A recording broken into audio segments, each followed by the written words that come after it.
Good morning friends. आज हम लोग टीजीटी 2005 के एसएसटी के पॉलिटिकल साइंस का लेसन वाइज जो है हम इसको डिटेल में देखेंगे। व्याख्या प्रीवियस ईयर्स का है, 2005 का पेपर है। आज का पहला प्रश्न हमारा ये है कि कौटिल्य द्वारा प्रतिपादित सिद्धांत क्या था। तो सप्तांग सिद्धांत था। इसके पहले भी आपने इसको देख लिया है, तो कौटिल्य की डिटेल में व्याख्या देखेंगे। कौटिल्य ने जो है स्वामी अमात्य जनपद दुर्ग कोश दंड और मित्र ये राज्य के 7 अंग बताए थे। उसने अर्थशास्त्र लिखा था जिसको 15 भाग, जिसके भाग 15 150 अध्याय है और 180 उसमें प्रकरण है। आधुनिक राजनीतिक सिद्धांत के प्रमुख समर्थक कौन थे? तो ये उपयुक्त सभी यानी Charles Merriam, David Easton, Harold Lasswell. आधुनिक राजनीतिक सिद्धांत जो है राजनीतिक सिद्धांत की समकालीन दशाओं का आलोचनात्मक परीक्षण करता है, व्यवहारवादी क्रांति की सीमाओं और उपलब्धियों का मूल्यांकन करता है। तो ये समर्थक है आधुनिक राजनीतिक सिद्धांत के। प्रजातांत्रिक समाजवाद की अवधारणा को किसने विकसित किया था? जवाहरलाल नेहरू ने इसको। और मार्क्स के विचार, मार्क्स के सिद्धांतों या रुचि साम्यवाद का ज्यों का त्यों न अपनाकर एक नए रूप में इन्होंने प्रजातांत्रिक समाजवाद का नाम दिया था। और उन्होंने कहा कि विश्व की समस्याओं का समाधान का मार्ग भी जो है समाजवाद है। निम्नलिखित में से कौन सा सुमेलित है, ये आपको देखना है। तो पहला वाला ही सुमेलित था कि उदारवाद मिश्रण है लोकतंत्र और व्यक्तिवाद का। तो उदारवाद जो है लोकतंत्र और व्यक्तिवाद का मिश्रण है। ये अभी आपने देखा कि एक लोकतंत्र में इसमें एक लोकतंत्र है और दूसरा व्यक्तिवाद। उदारवाद की परंपरा में जॉन लॉक को उदारवाद का जनक भी कहा जाता है। 1688 क्रांति को उदारवाद की विजय का प्रतीक माना जाता है। राज्य की उत्पत्ति का दैवीय सिद्धांत जो है किसने ये प्रतिपादित किया था? ये जेम्स प्रथम ने किया था। राज्य की उत्पत्ति का दैवीय सिद्धांत सर्वप्रथम इसके समर्थक थे इंग्लैंड के जेम्स प्रथम, जिसने अपनी पुस्तक जो है the true law of A free monarchy में अपने अंकुश शासन को उचित ठहराने के लिए तर्क दिया था कि राजा दुष्ट या पतित जो भी हो, प्रजा उसका विरोध नहीं कर सकती है। अगला क्वेश्चन हम देखेंगे आपका। तो रक्त संबंध समाज को जन्म देता है और कालांतर में समाज राज्य को जन्म देता है। ये मैकाइवर का ही एक स्टेटमेंट है। राज्य की उत्पत्ति के विकासवादी सिद्धांत के समर्थक थे मैकाइवर, बर्ग, मॉन्टेस्क्यू, गार्नर, ये इनके नाम है। इस सिद्धांत के अनुसार राज्य की उत्पत्ति न तो एक निश्चित समय में हुई है और न ही किसी विशेष कारण से, बल्कि राज्य तत्वों के सम्मेलन से हुई है। मनुष्य स्वतंत्र पैदा हुआ है और सर्वत्र जंजीरों से जकड़ा हुआ है, रूसो ने कहा था। तो अब देख रहे हैं कि बहुत सारे क्वेश्चन जो हैं ये पिछले पेपर में दिए हुए भी हैं और इसमें भी हैं। तो संपत्ति संबंधित ट्रस्टीशिप के सिद्धांत को महात्मा गांधी ने दिया था। इसके बारे में मैं बता भी चुका हूँ। राज्य अच्छे मार्गों में बाधाओं की बाधा है, टी.एच. ग्रीन महोदय ने इसको बताया था। अतिरिक्त मूल्य के सिद्धांत का प्रतिपादन जो है कार्ल मार्क्स ने किया था। इन्होंने अपनी पुस्तक दास कैपिटल में इसको वर्णन लिखा था। निम्नलिखित में से व्यक्तिवादी विचारक कौन है? तो हर्बर्ट स्पेंसर महोदय इसके विचारक हैं। स्पिरिट ऑफ लॉ पुस्तक जो है ये मॉन्टेस्क्यू की है। मोस्ट इम्पोर्टेंट प्रश्न है। स्पिरिट ऑफ लॉ 1748 की पुस्तक का लेखक मॉन्टेस्क्यू और इन्होंने अपने प्रसिद्ध ग्रंथ कानून की आत्मा, हिंदी में बोलेंगे इसको, में महत्वपूर्ण विषय, जिन विषयों पर विचार किया है उनमें सबसे महत्वपूर्ण शक्ति पृथक्करण का सिद्धांत। उनके अनुसार स्वतंत्रता उन कार्यों को करने का अधिकार है जिसकी अनुमति कानून देते हैं, और यदि कोई नागरिक ऐसे कार्यों को कर सकता हो जिनकी अनुमति कानून नहीं देते हैं तो वह व्यक्ति स्वतंत्रता प्राप्त नहीं करेगा, क्योंकि उसके सभी साथियों को ऐसी शक्ति प्राप्त हो पाएगी। उपयोगितावाद सिद्धांत के जनक ये जर्मी बेंथम थे। और उपयोगितावाद का अर्थ होता है अधिकतम व्यक्तियों का अधिकतम सुख। प्राकृतिक अवस्था में मानव जीवन सोना, निर्बल, निर्कृष्ट और अल्पजीवी था। ये कथन है हाब्स का। दार्शनिक राजा का सिद्धांत जो है प्लेटो ने दिया था अपने रिपब्लिक नामक पुस्तक की। सामान्य इच्छा का सिद्धांत रूसो ने दिया था और ये बहुत ही इम्पोर्टेंट है। इन्होंने कहा कि सत्ता और आगे प्रश्न देखेंगे। प्लेटो के आदर्श राज्य में कौन सा सामाजिक संरचना का हिस्सा नहीं है? ये प्रशासक वर्ग है। प्लेटो ने अपनी प्रसिद्ध ग्रंथ रिपब्लिक में आदर्श राज्य का चित्रण किया है और आदर्श राज्य का स्वरूप निर्धारण करने में उसने केवल इस दृष्टि से विचार किया कि राज्य का स्वरूप कैसा होना चाहिए। उसके राज्य में नागरिकों को 3 वर्गों में विभाजित किया गया, जिसमें शासक, सैन्य और उत्पादक वर्ग के लोग हैं। जॉन लॉक के अनुसार व्यक्ति को प्राकृतिक अधिकार, जीवन, स्वतंत्रता, संपत्ति का अधिकार, समानता, सुरक्षा का अधिकार, रोजगार, स्वास्थ्य और शिक्षा का अधिकार, यानी सारे अधिकार उसको ये मिले हैं। निम्नलिखित में से कौन सा युग्म सही नहीं है ये बताना है। तो आपका भारत में संघात्मक है, ऑस्ट्रेलिया, अमेरिका ये सब संघात्मक है, ब्रिटिश संघात्मक नहीं है। तो यहाँ पे ब्रिटेन में एकात्मक शासन प्रणाली लागू है। धर्मनिरपेक्षता से तात्पर्य यह है कि राज्य का कोई धर्म नहीं होगा।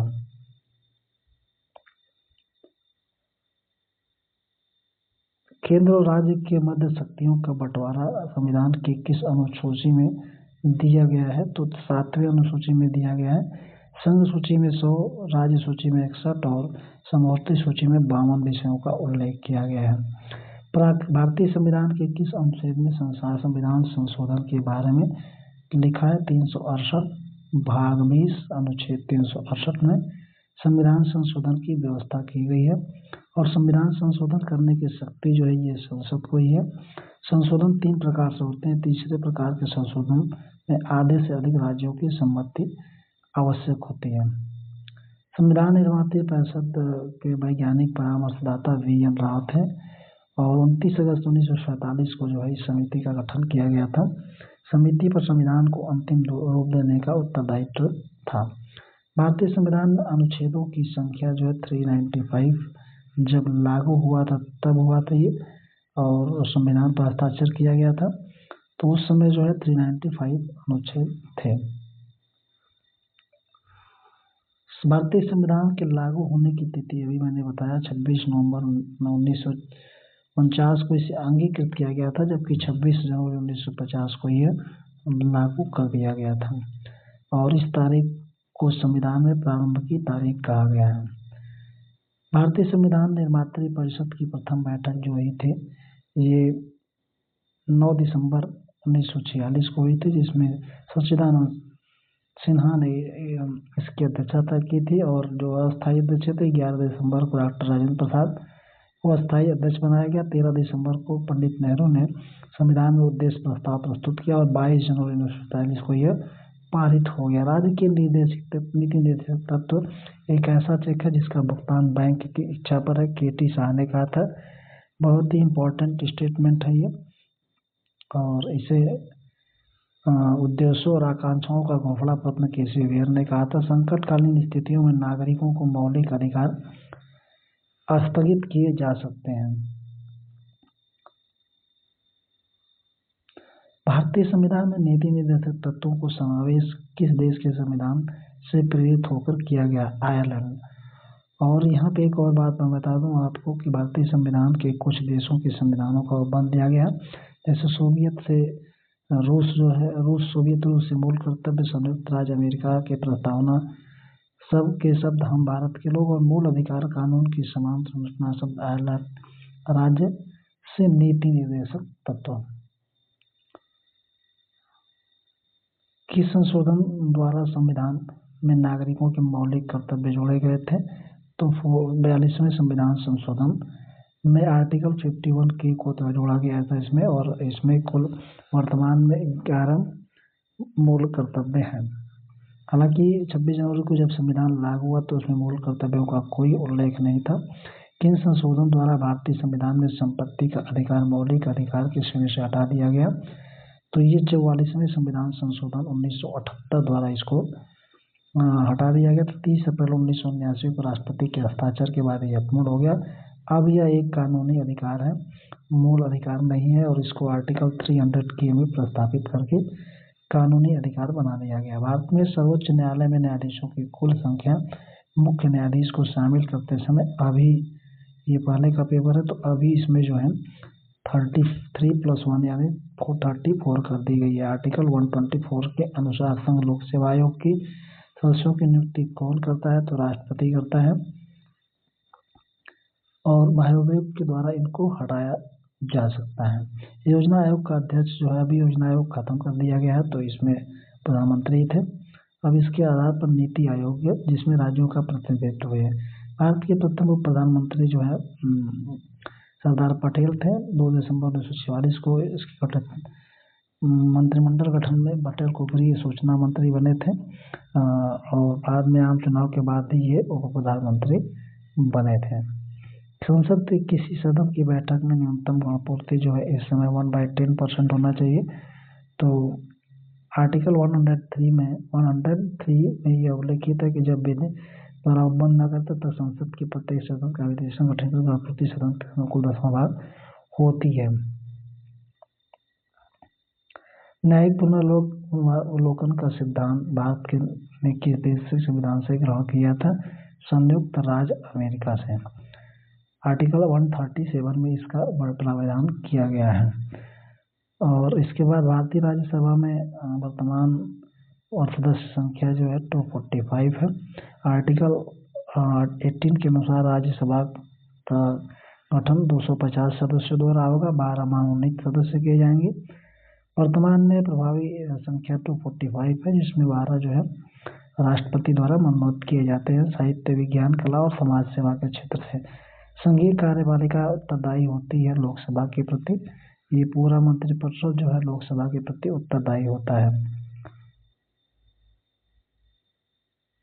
भारत के राष्ट्रपति संविधान के किस अनुच्छेद के अंतर्गत मंत्रिमंडल की सलाह मानने के लिए बाध्य है? 74वें संविधान 74वें आर्टिकल 424 के अंतर्गत यह निर्धारित है। 42वें संविधान संशोधन द्वारा 1976 में यह प्रावधान किया गया कि राष्ट्रपति प्रधानमंत्री मंत्रिपरिषद की सलाह मानने को बाध्य होगा, जबकि 44वें संविधान संशोधन 1978 के द्वारा प्रावधान किया गया कि राष्ट्रपति प्रधानमंत्री से अपने फैसले पर पुनर्विचार करने की अपेक्षा कर सकेगा। पुनर्विचार के पश्चात दिए गए सलाह को मानने के लिए राष्ट्रपति बाध्य होगा। भारत का उपराष्ट्रपति चुना जाता है लोकसभा और राज्यसभा के सदस्यों द्वारा, और यह आनुपातिक प्रतिनिधित्व प्रणाली के अनुसार यह मतलब गुप्त मतदान होता है, और किसी भी सदन का या राज्य के विधानमंडल का सदस्य नहीं होगा। आर्टिकल 66 के तहत यह कहा राष्ट्रपति के निर्वाचन का प्रावधान है। भारतीय संविधान में राष्ट्रपति को कितने प्रकार के आपातकालीन शक्तियां प्राप्त हैं? तो ये 3 प्रकार की हैं। भाग 18 में आपात बंद की व्यवस्था की गई, इसके तहत राष्ट्रपति को 3 तरह से आपात शक्तियां प्राप्त हैं। आर्टिकल 352 के अनुसार जो है युद्ध, बाह्य आक्रमण, सशक्त विद्रोह तथा आर्टिकल 356 के अंतर राज्यों में संवैधानिक तंत्र विफल होने पर, और आर्टिकल 360 में देश में वित्तीय संकट होने पर आपात की घोषणा की जा सकती है। सामुदायिक विकास कार्यक्रम का आरंभ जो है 1952 में किया गया था नेहरू के निर्देशन में। संवैधानिक संशोधन द्वारा पंचायती राज व्यवस्था लागू की गई थी 73वें संविधान संशोधन द्वारा 1992 को।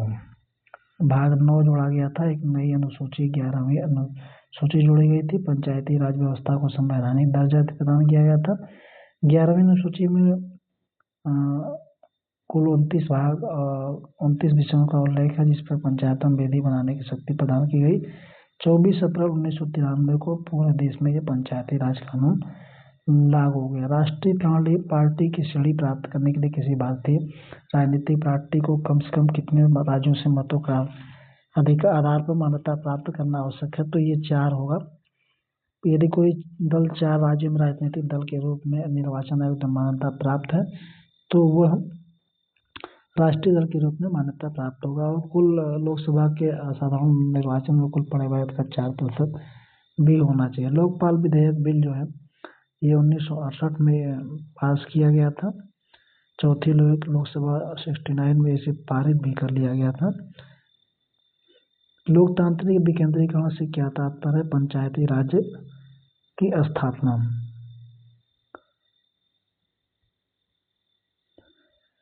लोकतंत्र की सफलता के लिए कौन सी दलीय प्रणाली सर्वाधिक उपयुक्त है? तो द्विदलीय प्रणाली सर्वाधिक उपयुक्त है। ब्रिटेन अमेरिका में द्विदलीय प्रणाली ही है, ऐसा माना जाता है कि यह सबसे उपयुक्त है। जनवादी लोकतंत्र की अवधारणा से संबंधित है। लोकतंत्र की मार्क्सवादी अवधारणा से जनवादी लोकतंत्र की अवधारणा का संबंध जो है मार्क्सवादी चिंतन जुड़ा है। संविधान समीक्षा हेतु बनाई गई नवीनतम अब तक की अंतिम समिति के अध्यक्ष जस्टिस वेंकटचलैया थे। इसका अध्ययन जो है भारत के मुख्य न्यायाधीश थे। इन्होंने 2002 में अपनी रिपोर्ट जो है 1976 पृष्ठों वाली रिपोर्ट सौंपी थी। लक्षद्वीप की राजधानी का नाम क्या है?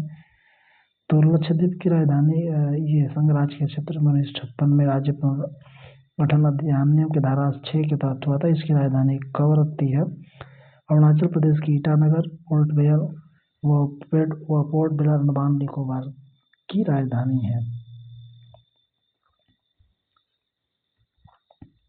संयुक्त राष्ट्र संघ का सचिवालय कहाँ पे स्थित है? तो ये न्यूयॉर्क में है।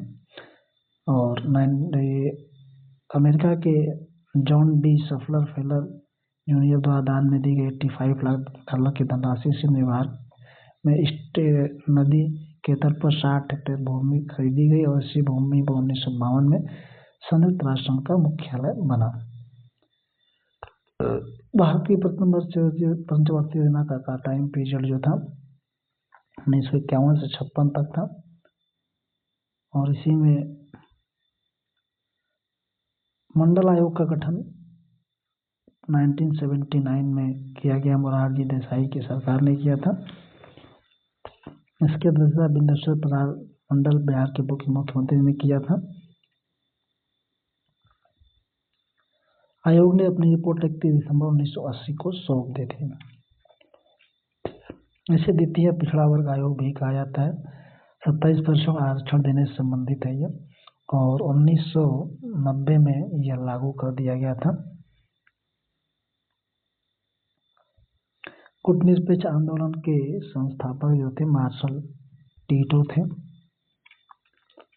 20 सितंबर 1961 को भारत के प्रधानमंत्री पंडित जवाहरलाल नेहरू, मिस्र के राष्ट्रपति कर्नल नासिर, यूगोस्लाविया के राष्ट्रपति मार्शल टीटो के सहयोग से विश्व की तीसरी शक्ति के रूप में यूगोस्लाविया में गुटनिरपेक्ष आंदोलन का गठन किया गया था। अंतर्राष्ट्रीय न्यायालय हेग में स्थित है और इसका प्रमुख संयुक्त राष्ट्र चार्टर के अनुच्छेद 12 99 से 96 तक किया गया है। इसकी स्थापना 3 अप्रैल 1946 को हेग आइलैंड में हुई थी। नियुक्त न्यायाधीशों की संख्या 15 है। इनका कार्यकाल 9 वर्ष होता है। संयुक्त राष्ट्र संघ की सुरक्षा परिषद में स्थायी सदस्यों की संख्या 5 है और समस्त अस्थायी सदस्यों की संख्या 10 है। 2 वर्ष के लिए चुना जाता है इनको। भारतीय संविधान के किस अनुच्छेद का संबंध जो है वित्त विधेयक से? तो 109 नंबर। ये धन विधेयक जो है 110 की परिभाषा दी गई है। लोकसभा अध्यक्ष ने जाहिर करता है कि धन विधेयक कोई है कि नहीं है और धन विधेयक के बारे में जो है 109 में बताया गया है। तो इंडियन स्ट्रगल पुस्तक के लेखक जो है सुभाष चंद्र बोस, भारतीय जनपद सेवा में चयन हुआ था इनका और उन्होंने अगले वर्ष इसको रिजाइन कर दिया था।